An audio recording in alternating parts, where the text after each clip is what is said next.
Hi everyone, my name is Tanya, and today I will be presenting my research on disability discrimination in the Indian education system and models to address these disparities.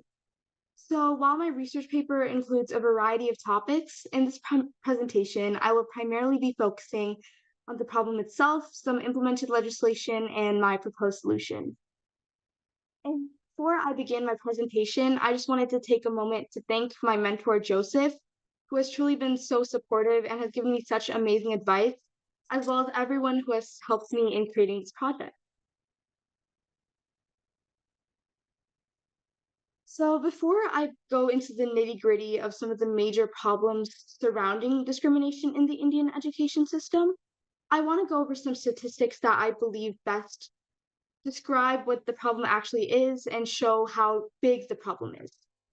So, to begin, the MSPI report highlights that the literacy rate among the disabled population in India increased marginally from 49% in 2001 to 55% in 2011, so a mere 6% rise over a decade.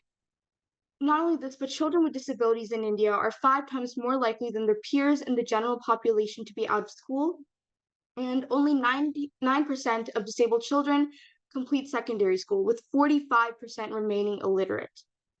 Not only this, but 12% of disabled children leave school and 27% never attend any educational institution. And the 2011 government census reveals significant disparities in literacy rates among the disabled population, with 49% in rural areas versus 67% in urban areas.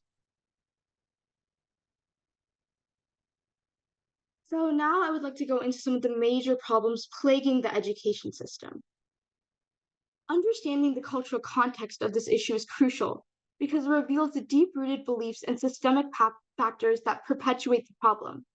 So in India, families with disabled children often face significant stigma, influenced by cultural norms, societal biases, and rigid social structures. And this stigma results in feelings of inferiority, low self-worth, and diminished self-esteem for individuals with disabilities.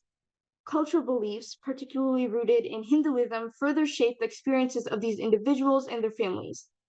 For example, the Hindu concept of karma, which links one's present circumstances to past actions, may lead some to view disability as a punishment for past misdeeds.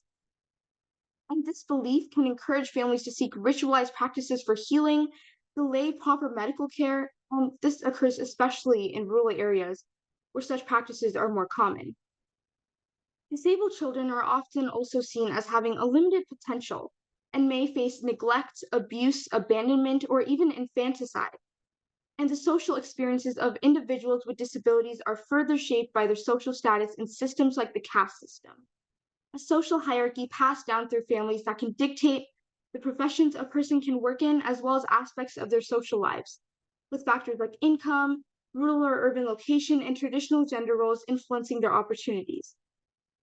So while disability alone can lead to marginalization, individuals from disadvantaged castes or tribes experience compounded exclusion, making them particularly vulnerable to deeper levels of social and economic neglect.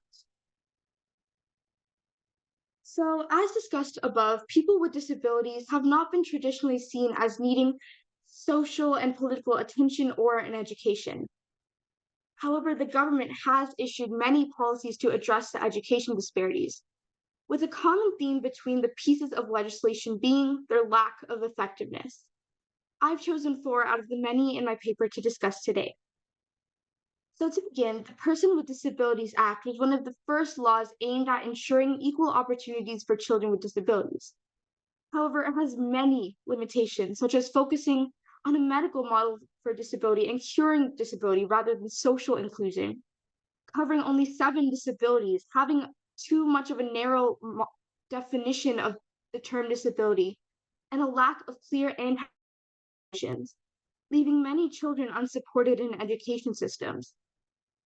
Not only this, but its implementation has been largely inconsistent, especially due to financial constraints, and many schools fail to meet the standards of disabled children. So next, the Rights of Children to Free and Compulsory Education Act of 2009 mandates free education for all children aged 6 to 14, including those with disabilities. But despite its goal of education, Adequate infrastructure, poor facilities, and a lack of trained teachers hinder its effectiveness. And the absence of monitoring systems and penalties for noncompliance further exacerbates these issues, particularly in rural areas where children with disabilities are often excluded. Next, the Rights of Persons with Disabilities Act of 2016 updates previous laws, requiring students to admit children with disabilities, integrate accessibility into curricula, and provide a 5% reservation in higher education. However, it still lacks strong enforcement mechanisms, weakening its impact on creating an inclusive education system. And last but not least, the Rehabilitation Council of India Act of 1992, which created the Rehabilitation Council of India to regulate teacher training and maintain a central register, has had several attempts at slowing its work, including defunding the council, which would increase costs for schools and professionals working with disabled children, and reducing the council's autonomy by subordinating it to the government, which would limit its advocacy role, slow decision making, and hinder its ability to respond quickly. So, other than the previous issues I mentioned, some other key challenges India faces in addressing disability education is raising awareness in impoverished, isolated communities with limited resources and infrastructure. Securing funding for specialized schools is difficult, and many schools lack accommodations, leaving children with disabilities vulnerable to exclusion. So, some statistics that I believe best support this are as follows. Approximately 72.3% of households with disabilities were unaware of government schemes for free aids and appliances, and less than 1% of educational institutions are considered disabled friendly, with many older buildings failing to meet accessibility standards. Not only this, but fewer than 40% of schools have ramps, and only 17% have accessible restrooms. Another issue that plagues the Indian education system is the lack of properly trained staff and teachers. Teachers are often untrained or uninformed, leading to discrimination and poor integration of these students. So now that I've listed a lot of problems, I would like to present my proposed solution to fixing the education system and providing more support for these children. And this will be done through a 5-step plan. So while India already operates on a district system, it is far too broad. To improve education in smaller, undeveloped villages in India, creating more precise districts than there are already would allow for a better focus in each area and a more accurate count of disabled students unable to attend school. Each district would establish an education committee tasked with monitoring local schools to ensure that every child receives an unbiased, high quality education. And these committees would be responsible for tracking student progress, addressing any cases of abuse or discrimination, and implementing programs that support both learning and personal growth. Legislation would assign funding to rebuild schools with necessary accommodations for disabilities, such as ramps or specialized equipment like braille and specialized software, etc., and introduce safety measures to protect all students. These districts would also include monthly checkups, surveillance, and would be comprised of members with backgrounds in education for children with disabilities to ensure maximum effectiveness. Next, the government must address the lack of enforcement around policies supporting children with disabilities. Without consequences for noncompliance, schools have little incentive to prioritize their needs, leading to neglect and exclusion. To fix this, the government should impose clear penalties, such as placing schools under direct supervision, conducting audits, offering additional funding, and implementing corrective action plans. And these measures would motivate schools to create inclusive, supportive environments for all students, ensuring children with disabilities receive the education they deserve. Next, the government in India must gain a more accurate sense of data by conducting a new census. So much of the data produced by the Indian government was from the 2019 UDISC Plus report, which was over 6 years ago, and the last official census was in 2011, over 14 years ago. And the chart on the right highlights this. And for me personally, throughout my research paper, I've had to rely on other research papers, nonprofits, etc. But without a clear count of the number of disabled children out of school, no policy will ever be able to continue to its full extent. I recommend using districts to create a new census for more accuracy and more inclusion. So, to address the lack of properly trained staff, the Indian government should mandate a comprehensive special education program for teachers in colleges, focusing on helping teachers develop a deeper understanding of the challenges faced by students with disabilities, preparing them to meet these students' unique needs with compassion, and equipping them with the skills they need to create an inclusive and supportive classroom. District committees should regulate the hiring process, ensuring teachers are qualified to support students with disabilities and identifying underserved areas where additional training is needed. Specialized courses should also be offered to teachers in these areas to improve their special education knowledge. And to motivate participation, the government can provide incentives such as scholarships, free courses, and other benefits to encourage enrollment in these majors and programs.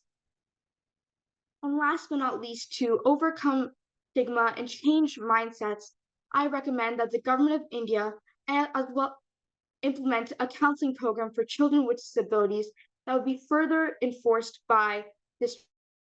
And these counseling programs would basically just talk to the children and their families and show them that having a disability isn't a bad thing. And just because you have a disability doesn't mean that you cannot succeed in the industry that you desire. I also recommend that the district committees implement a mandated mentorship program where a trusted adult that has a background in disability education would follow the children around throughout the school day and make sure that they are supported in their learning environment. Thank you so much for listening to my presentation.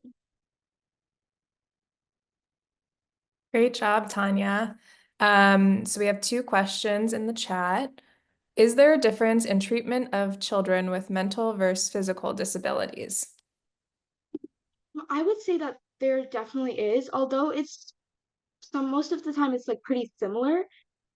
It usually depends on the rural area and how it's depicted.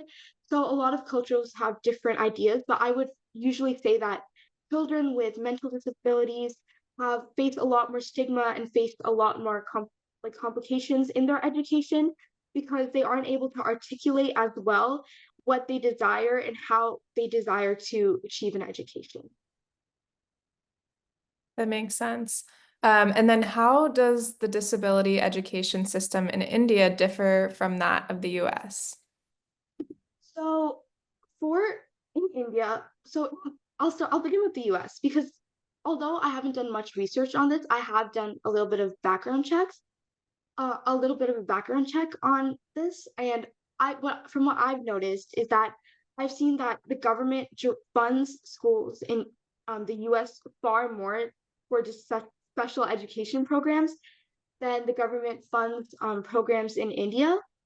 There's also a lot more um, direct contact with children with disabilities. Like for example, in my school personally, um, there's for if a child has a disability, they often have a mentor supporting them throughout the school day, making and have that has direct contact with their parents to make sure that the child is comfortable in their learning environment.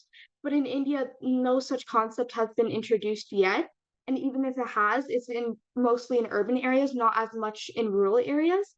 And also in general, the school systems in the US have so much more funding and so much more compliance with standards than um, school systems in India because a lot of the time school systems in India are so isolated, so impoverished that they simply just do not have the ability to support these children with disabilities as much as schools in the US do. Got it.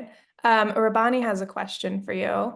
I loved your presentation, Tanya, and the work that you're doing in the research about these disabled children in India is very similar to a project I'm doing on visually impaired children. I actually went and visited blind schools for children, and I'm working on providing accessibility for Braille books and education. So I would love to talk to you sometime about different ways that we can brainstorm solutions and work together. I'd love to be a part of that. That sounds amazing. Awesome. I love that. Thank you so much, Tanya. We actually have Rabani up next. yeah, I'm super excited to see how your presentations relate to each other.